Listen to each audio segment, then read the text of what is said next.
Hey everyone, my name is Will, and today I'm going to be reviewing the OSPREY Farpoint 40L backpack. I've had this backpack now for 5 years, and I've used it on quite a number of backpacking trips, including going to Europe for multiple months at a time, going down south to Costa Rica, and traveling around North America. So I'll first go over some of the basic specs for this backpack. It costs $250 Canadian, has a capacity of 40 liters, and it comes out to about 3.5 pounds. The fabric is made with a 450D nylon, so extremely thick and durable, and using this backpack for many years, I haven't actually experienced any rips yet. This backpack has a plethora of pockets, including a small pocket at the top. This can be used for storing your phone, glasses, or any small things that you want easy access to. There's also 2 mesh pockets on the front that you can use to hold a water bottle, or sometimes in my case, I'll use it for either a wet swimsuit or a pair of flip-flops. So along with that, we have the major compartment on this backpack. It fully opens up so you can have access to the top and bottom at once. And this is basically referred to as a front-loading backpack, as opposed to a standard school backpack which loads from the top. Within this main compartment, there's also an additional mesh portion on the front, which can be used to, again, hold dirty clothing, wet clothing, or anything you just want to partition off from the rest of the main compartment. Additionally, there is a second subcompartment that is in front of the main compartment. This comes with a laptop sleeve that is padded. I think it can fit up to a 15-inch laptop, possibly 17 inches. It's great that it's padded. There's also an extra zip pocket within this pocket. I personally use this to store my important documents, so travel documents, passports, stuff like that. In terms of tightening straps, there are 2 straps on the back used to tighten up the weight and the load to put more of the weight closer to your back. There are also 2 tightening compression straps within the main compartment that I personally use to strap up my packing cubes and really tighten them up and get the bag as small as possible. And some other features, so there are 2 handles, one on the top of the bag and then also one on the side of the bag. Also, a really great feature of this backpack is that you can actually zip away and hide the back straps. This makes it much easier to carry the bag onto the plane and fitting it into the overhead compartment.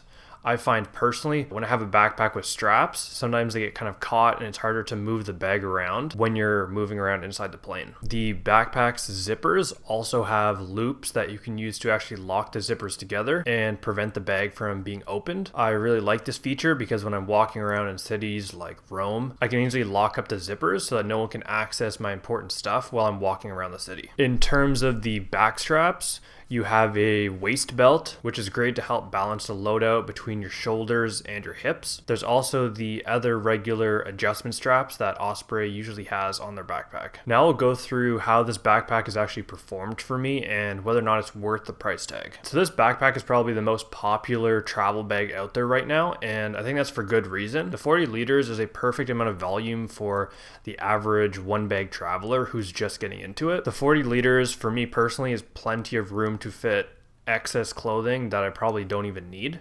And that's why now I personally use a smaller 25-liter backpack.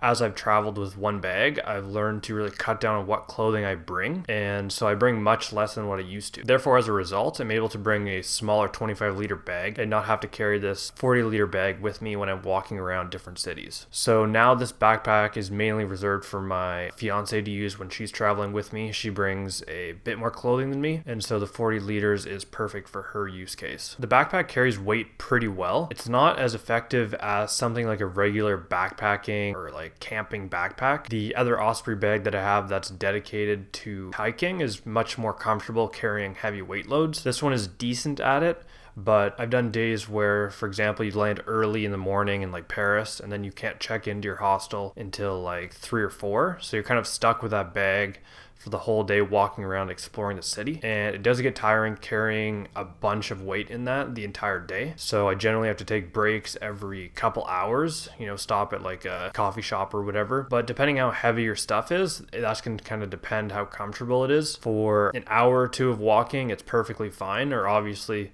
walking around an airport is perfectly comfortable. But if you're doing really extended levels of hiking with this or walking, it's going to get a bit uncomfortable and you're probably going to want to take a break. And this is kind of expected with most travel bags. They're not nearly as comfortable as regular backpacking backpacks. These are much more designed to fit the most amount of clothing and gear possible, and then also fit in the airline's requirements in terms of dimensions and weight. In terms of durability, I would give this backpack an A+. It's held up extremely well for many trips. I've even used it camping sometimes just to carry different stuff, and it's held up perfectly well, brushing up against sticks and whatnot, being thrown around in airplanes and airports and hotels. It's lasted really well, and there's no real damage at all. It still basically feels like it's brand new. The zippers work extremely well, and I really have no issues with any aspect of the backpack's durability. So overall, in terms of performance, if you're looking for a bag that you can use for extended travel, like a month plus, this bag would be perfectly fine, especially if you're just new getting into the sort of one bag travel. This is gonna be perfect to slowly start cutting down the amount of stuff that you bring. And then I would say over time, you're probably gonna learn you need even less than you're currently bringing, and you can start reducing down to that 25 or 30 liter backpack. Now let's talk about actually bringing this bag on an airplane and what does that look like. So I brought this bag on many different flights, including across the Atlantic, as well as many between European country flights. And I haven't had any issues with bringing this bag on as a carry-on. Usually I will utilize that cover for the back straps and zip that up and instead just use the shoulder strap. This really helps make it look like a very small bag that I'm just carrying on my shoulder. And when I'm usually walking on, I'll keep it on the opposite shoulder of where the attendant is that's checking the tickets and your passport. And it just kind of minimizes how big the bag looks, even if it's fully packed. I'll also tighten up those straps to make sure everything is really compressed and as tight as possible. And then I'll take out the gear I plan on using while I'm actually on the plane beforehand and leave that in like a plastic bag or something I get at the airport. So once I get on the plane, it's extremely easy to put this backpack up in the overhead compartment because those shoulder straps are covered. It makes it extremely easy. You can actually put the backpack on its side in there and it'll usually fit perfectly fine and not take up much room. On the other side, this bag, if fully packed, is not going to fit under the seat in front of you. So if that's something you're looking to get, you're probably going to need a smaller 25 liter bag. So this backpack's perfect for carry-on if you're using the overhead compartment. I've never been denied carry-on with this bag up until this point, and I don't really use it anymore, so it's not an issue for me personally. But I know that some of the airlines, especially the more budget EU airlines, are getting more and more strict with carry-on baggage. So this bag may be an issue depending on the circumstances. So that's why for me, I'm using much smaller bags now. But I think for most people, if you're doing regular long haul trips from, let's say, North America to Europe or vice versa, this bag will be perfect for that and you won't have any issues bringing it on the plane. And so just going back to why I don't use this bag anymore, it really just comes down to my current use case. I like bringing a smaller bag that I can easily fit under the seat in front of me, especially with airlines starting to really cut down on those requirements and trying to get more people to check their bags. At this point, I've really cut down the amount of clothing I bring compared to when I first started backpacking. And I've done quite a few videos now really covering what clothing I would bring in different circumstances so that you guys can check that out and see, okay, how much do I actually need in terms of t-shirts and pants and whatnot. I'll link some of those too up in the corner if you want to check those out. They're on my channel and I cover a bunch of different types of clothing. So at this point, I'm using a Burton 25 liter backpack that doubles as a snowboard backpack. I've also done a review of that I'll link that you can check out if you're looking for something a bit smaller.